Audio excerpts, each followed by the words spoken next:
आगे देखिए, मैं Ratnesh Mishra climax study channel पर आप लोगों का स्वागत करता हूं। आज हम आपको पैसिव वॉइस का इंट्रोगेटिव सेंटेंस पढ़ाने वाले हैं। जी हाँ, इंट्रोगेटिव सेंटेंस जो होता है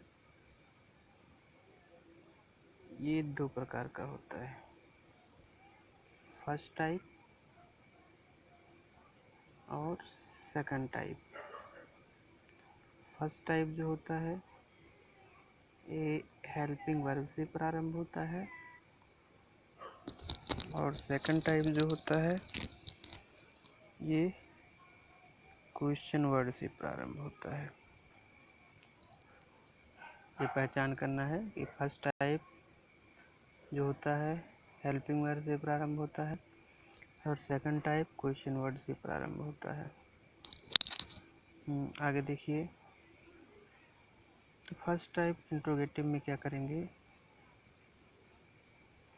फर्स्ट टाइप इंट्रोगेटिव सेंटेंस का पैसिव वॉइस भी इंट्रोगेटिव में ही बनता है। कोई भी इंट्रोगेटिव सेंटेंस हो, चाहे फर्स्ट टाइप हो या सेकंड टाइप हो, दोनों का पैसिव वॉइस इंट्रोगेटिव में ही बनता है। एग्जाम्पल लेते हैं, did he kill a lion. तो इसको बनाने के दो तरीके हैं। मान लीजिए सेंटेंस डिड हम हटा देते हैं तो ये होता है ही किल्ड ए लायन। अगर हम इसको असर्टिव बनाएं तो ही किल्ड ए लायन हो जाएगा डिड को रिमूव करने पर। अब इसका असर्टिव से बनता passive voice a lion was killed by him। A lion was killed by him। ये तो हो गया असर्टिव से बन गया। लेकिन ये अगर इंट्रोगेटिव है तो इंट्रोगेटिव में हमको क्या करना है, इंट्रोगेटिव में हमको हेल्पिंग वर्ब लगा देना है। डिड हेल्पिंग वर्ब है तो फर्स्ट टाइप इंट्रोगेटिव से ही प्रारंभ होगा। अब डिड हेल्पिंग वर्ब आता है तो इसके लिए क्या लगाएंगे, वाज लगाएंगे। नीचे का नियम थोड़ा सा डिस्क्रिप्शन में पढ़िएगा। जिन वाक्यों में डू डस का प्रयोग होता है इनके स्थान पर इज आर एम सब्जेक्ट के अनुसार लगाते हैं, तथा यदि डिड का प्रयोग होता है तो इनके स्थान पर वाज या वेयर सब्जेक्ट के अनुसार लगाते हैं। तो डिड का प्रयोग हो गया इस नियम के आधार पर वाज या वेयर।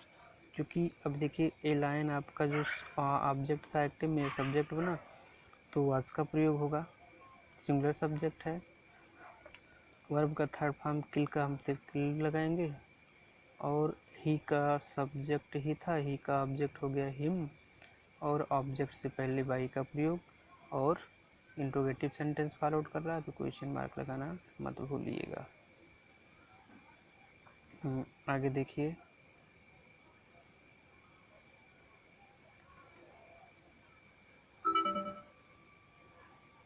जिन वाक्यों में डू या डज का प्रयोग होता है तो डू या डज के स्थान पर इज आर एम का प्रयोग हम करेंगे, सब्जेक्ट के अनुसार करते हैं। और यदि वाक्य में डिड आया है तो इसके स्थान पर हम वाज वेयर का प्रयोग करते हैं। अब चूंकि वाज का प्रयोग सिंगुलर और आई के साथ होता है और वेयर का प्रयोग प्लूरल सब्जेक्ट के साथ होता है। पैसिव वॉइस का स्ट्रक्चर देखिए, question word plus helping verb plus subject, verb का थर्ड फॉर्म, बाई के साथ हमको ऑब्जेक्ट और क्वेश्चन मार्क लगाना है।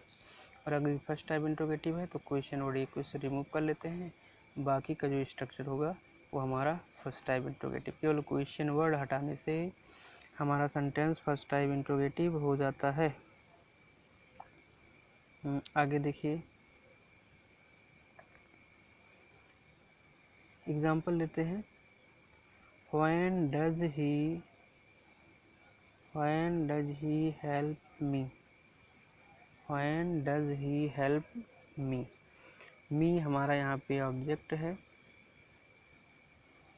और ही क्या है, सब्जेक्ट है।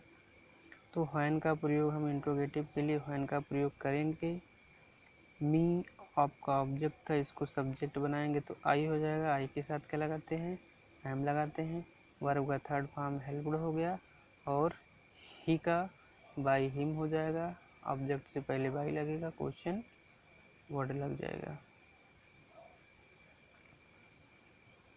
आगे है, ये समझ में आ गया। When does he help me, when I am helped by him. तो दूसरा एग्जांपल भी देखते हैं, जो कि डू का है। Do you help your friends, first time interrogative है। अब यहाँ पे योर फ्रेंड्स आपका ऑब्जेक्ट है, योर फ्रेंड्स प्लूरल है, इसलिए योर फ्रेंड को हमने सब्जेक्ट बनाया, और इस प्लूरल वर्ब के सब्जेक्ट के साथ हम प्लूरल वर्ब आर का प्रयोग कर लेते हैं। वर्ब का थर्ड फॉर्म हेल्प्ड लगाएंगे। Your friends, are your friends helped, और यू यहाँ पे सब्जेक्ट था, तो यू सब्जेक्ट को बाई यू के रूप में लिख लेते हैं। ये हमारा होता है नंबर 1 का रूल पूरा। नंबर 1 रूल पूरा होने के बाद आगे देखिए, आगे का सेंटेंस है आपका सेकंड रूल। सेकंड रूल में क्या है कि हेल्पिंग वर्ब यदि वाक्य में is are am was were का प्रयोग हो, तो इनके साथ हम क्या प्रयोग करते हैं, बीइंग का प्रयोग करते हैं। Helping verb is are am was were का प्रयोग हो एक्टिव वॉइस में, तो इनके साथ हम बीइंग का प्रयोग करते हैं। फॉर एग्जांपल देखिएगा, are they not helping me. अब यहाँ पे मी आपका ऑब्जेक्ट, दे हो गया सब्जेक्ट। अब मी ऑब्जेक्ट था, इसको हमने सब्जेक्ट बनाया आई, आई के साथ आई एम का प्रयोग हो जाएगा।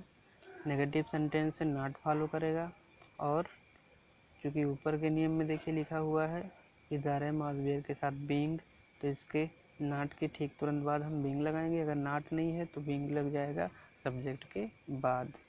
वर्ब का थर्ड फॉर्म, और सब्जेक्ट दे है, तो दे का ऑब्जेक्टिव केस देम होता है, और देम के पहले हम बाई का प्रयोग कर देते हैं। क्वेश्चन मार्क लगाना मत भूलिएगा। आगे देखिए, आगे का सेंटेंस है हमारा रूल नंबर 3। रूल नंबर 3 में हम देखेंगे विल और शैल के साथ बी का प्रयोग होता है। क्यों होता है, क्योंकि फ्यूचर कंटिन्यूअस का पैसिव वॉइस नहीं बनता है, और फ्यूचर कंटिन्यूअस की हेल्पिंग वर्ब हम फ्यूचर इंडेफिनिट टेंस में प्रयोग करते हैं। When will she write a book, when will she write a book future indefinite का सेकंड टाइप इंट्रोगेटिव सेंटेंस है। ए बुक आपका हो गया सब्जेक्ट, वो ऑब्जेक्ट, और सी हो गया आपका सब्जेक्ट। ए बुक को हमने जब यहाँ पे सब्जेक्ट बनाया, तो ए बुक को सब्जेक्ट बना लिया गया। क्वेश्चन वर्ड हमारा पहले रहता है, और ए बुक सिंगुलर सब्जेक्ट है, तो इस पे हम आई बी के साथ से लगाते हैं, बाकी के साथ बिल लगाते हैं, तो बिल का प्रयोग कर लिए। व्हेन बिल अ बुक, अब ऊपर के नियम के अनुसार हमको सब्जेक्ट के बाद बी लगा देना है। वर्ब का थर्ड फॉर्म रिटर्न, और सी का ऑब्जेक्टिव केस हर होता है, तो हर के पहले बाई लगा दिया जाए, और बाई लगाने के बाद क्वेश्चन मार्क लगा देते हैं। और रोल नंबर 4 पे आ जाइए। मॉडल ऑक्सिलरीज के साथ बी का प्रयोग होता है। Can, could, may, might, should, would, dare, need आदि की मॉडल ऑक्सिलरीज हैं, तो इनके साथ हम क्या करते हैं, बी का प्रयोग करते हैं। कल हमने बताया था कि मॉडल ऑक्सिलरीज के बारे में कल हम बताएंगे, तो आपके साथ असर्टिव सेंटेंस में भी ये नियम लागू होता है कि मॉडल ऑक्सिलरीज के साथ पैसिव वॉइस में हम बी का प्रयोग कर सकते हैं। मे आई सी इट, ये देखिए इंट्रोगेटिव सेंटेंस, इंट्रोगेटिव सेंटेंस बना हुआ first type interrogative model auxiliaries से बना हुआ है। इट आपका है आप ऑब्जेक्ट, आई है आपका सब्जेक्ट। अब यहाँ पर हम क्या करेंगे, इट को जब हम सब्जेक्ट बनाएंगे तो मैं हेल्पिंग वर्ब के रूप में है, ये पहले आ जाएगा। और सब्जेक्ट के बाद हमको बी लगाना है। सी का वर्ब थर्ड फॉर्म होता है सीन, और सब्जेक्ट आई था तो ऑब्जेक्ट आई का मी हो जाएगा, और ऑब्जेक्ट के पहले बाई लगाना है और क्वेश्चन मार्क लगाना है। समझ में आ गया? आगे के सेंटेंस देखते हैं।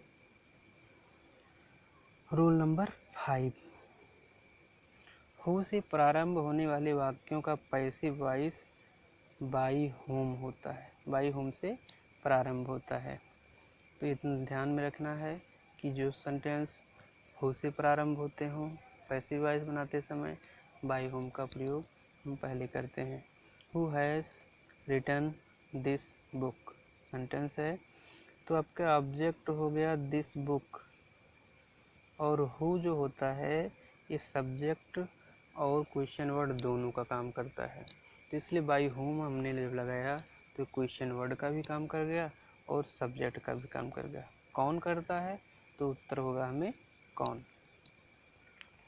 तो बाई होम हमारा सब्जेक्ट और क्वेश्चन वर्ड दोनों का काम कर रहा है।